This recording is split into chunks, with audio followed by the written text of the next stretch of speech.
안녕하십니까. 마음이 평화로워지는 순간, 삶 또한 더욱 평화로워지는 곳, 마음 법당에 오신 모든 분을 진심으로 환영합니다. 고요한 새벽, 사원의 종소리가 울려 퍼집니다. 그 소리는 우리 마음속 깊은 곳의 질문을 깨웁니다. 나는 왜 괴로울까? 지난 시간 동안 우리는 함께 무상의 진리를 탐구했습니다. 세상 모든 것이 변한다는 사실을 깨달았습니다.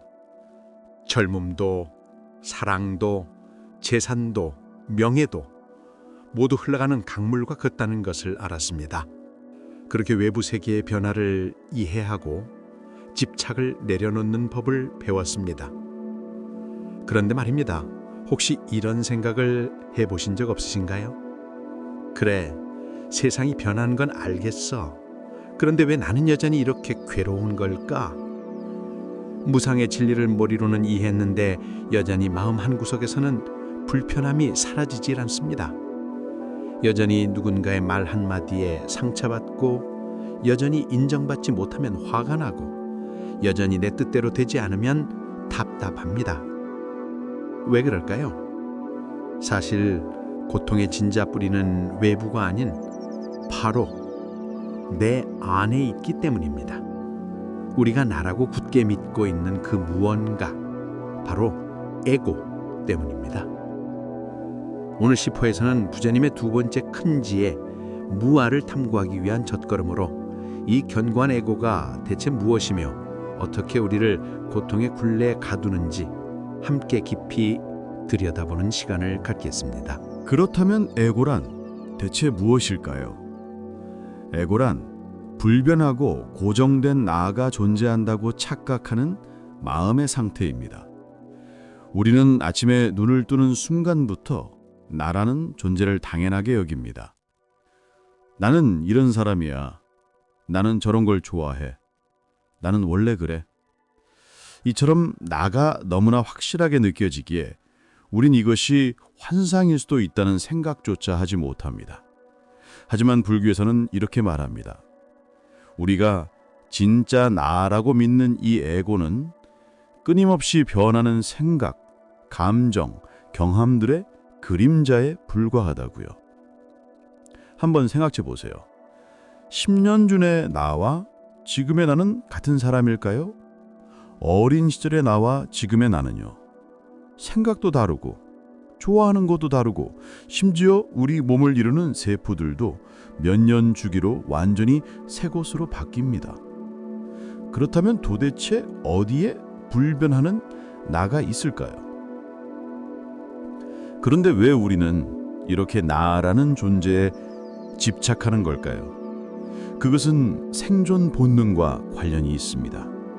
익숙한 것에 대한 추구, 사회 속에서 나만의 역할과 정체성을 가지려는 인간의 보편적인 심리와 깊이 연결되어 있습니다. 하지만 이 에고에 대한 집착이 강해질수록 우리의 고통도 함께 커집니다. 에고는 어떻게 고통을 만들어낼까요? 첫째, 내 것이라는 소유의식입니다. 에고는 내가 가진 모든 것을 내 것으로 만들고 싶어 합니다. 물질적인 소유는 물론이고 나의 의견, 나의 자식, 나의 시간, 심지어 나의 감정까지도요. 새로 산 물건이 조금만 긁혀도 속상하고, 내가 정성껏 준비한 음식을 누군가 남기면 서운하고, 내 말을 누군가 귀담아 듣지 않으면 화가 납니다. 이 모든 것이 내 것이라는 소유의식에서 비롯된 것입니다. 그리고 이 소유의식이 강해질수록 그것을 잃을까봐 더욱 두려워하고 통제하려 들며 결국 집착으로 인해 번뇌가 깊어집니다. 둘째, 에고는 다양한 부정적 감정의 뿌리가 됩니다. 고정된 나가 있다고 착각할수록 나의 이익을 최우선시하게 됩니다. 나의 명예를 지키려 하고 나의 감정이 가장 중요하다고 여깁니다. 이것이 곧 이기심으로 이어지고 타인을 깎아내리는 자만심이 되고, 인정받지 못할 때 터져나오는 분노가 되고, 타인의 행복을 시기하는 질투가 됩니다.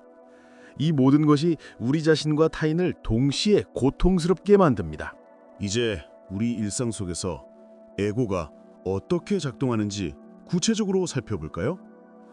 첫 번째 사례, 비교가 낳는 열등감입니다. 친구를 만났습니다. 오랜만에 만난 그 친구는 새 차를 샀다며 자랑합니다. 요즘 사업이 잘 돼서 말이야. 애들 유학도 보내고 집도 하나 더 샀어. 집에 돌아오는 길 마음이 편치 않습니다. 왜일까요? 친구가 잘 되는 게 나쁜 일은 아닌데 마음 한구석이 묘하게 불편합니다. 나는 왜 저 친구만큼 되지 못했을까? 나도 저 정도는 할 수 있었는데. 이것이 바로 에고의 작동 방식입니다.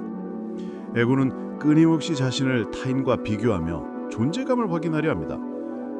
타인이 나보다 낫다고 느끼면 열등감을 느끼고 내가 타인보다 낫다고 느끼면 우월감을 느낍니다.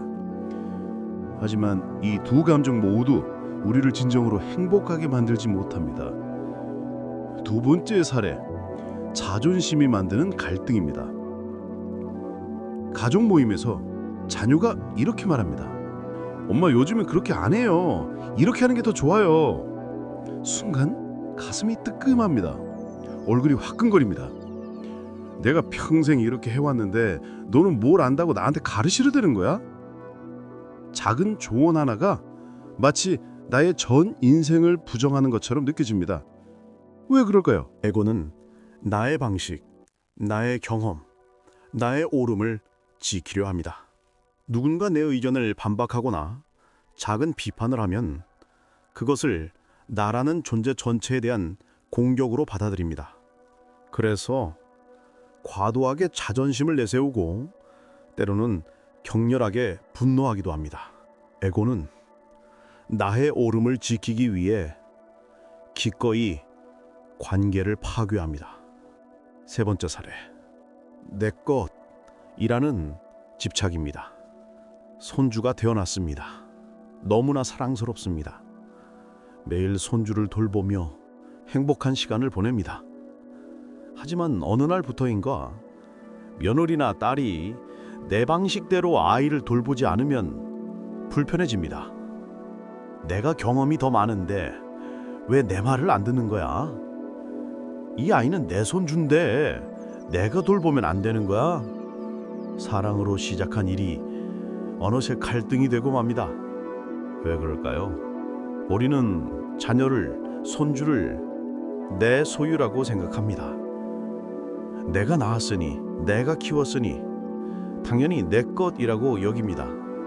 하지만 어떤 관계도, 어떤 사람도 진정으로 내 것이 될 수는 없습니다. 이 내 것이라는 에고의 확장이 사랑을 번뇌로 바꾸고 행복을 고통으로 만듭니다. 여기까지 듣고 계시면 이런 생각이 드실 수도 있습니다. 그럼 나는 아무것도 가지면 안 되는 건가요? 내 의견도 말하면 안 되고 자식도 사랑하면 안 되는 건가요? 아닙니다. 부처님의 가르침은 소유하지 말라는 것이 아닙니다. 사랑하지 말라는 것도 아닙니다. 다만 나와 내 것이라는 환상에 갇히지 말라는 것입니다. 오늘 우리는 나라는 단단한 착각, 즉 에고가 어떻게 다양한 번뇌와 고통을 유발하는지 깊이 살펴보았습니다. 내가 뭘 잘못했냐고 이렇게 외치며 외부에서 고통의 원인을 찾던 마음이 실은 내 안의 에고 때문이었음을 깨닫는 시간이었습니다. 물론 이것을 깨닫는다고 해서 에고가 단번에 사라지지는 않습니다. 에고는 우리가 태어나면서부터 평생 함께해온 익숙한 친구 같은 존재니까요. 하지만 중요한 것은 이제 우리가 그 존재를 알아차렸다는 것입니다. 내 안에서 작동하는 에고의 메커니즘을 이해했다는 것, 그것만으로도 큰 변화의 시작입니다. 에고가 우리를 올가매는 메커니즘을 알았으니 이제 다음 단계로 나아갈 준비가 되었습니다. 다음 11화에서는 이 에고의 굴레에서 벗어나 진정한 나를 찾아가는 구체적인 방법과 그 속에서 얻게 될 궁극적인 자유와 평화, 즉 무아를 통한 해방에 대해 더욱 깊이 탐구하겠습니다. 에고라는 무거운 짐을 내려놓을 때 우리는 비로소 진정한 자유를 맛보게 될 것입니다. 그날까지 마음 법당이 함께하겠습니다. 고맙습니다. 성불하십시오.